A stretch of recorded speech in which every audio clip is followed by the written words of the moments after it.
Hey guys, welcome back. In today's video, I am going to show you how to add weather in Notion. So let's get started. So here we are in our Notion, and then as you can see, we have an empty page right here. So to add a weather, then you can just go here into meteoblue.com, and then you would have this one right here. You can just search it to Google, Meteo Blue widget for weather. Then you would be able to go into this website, and then from here what you would need to do is you can go and customize this depending on what you need. In my case, I'll just go for use current location, and then I'm not gonna check any of this right here, and I'm gonna go for days. I'll go for 7 so that I would have the whole week. And then the temperature unit is we use Celsius in our place. I'm just gonna go for Celsius, and the wind speed unit depending on what you need. And the background, you can go for a darker one, you can go for a dark text, bright text, or whatsoever. In my case, I'll just go with background color.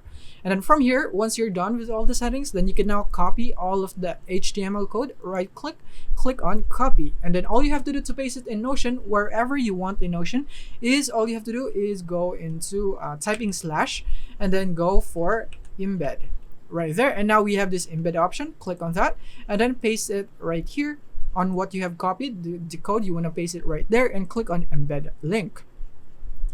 And then once you're done, it should appear right here, and then you can customize on how this would look or its size or whatsoever.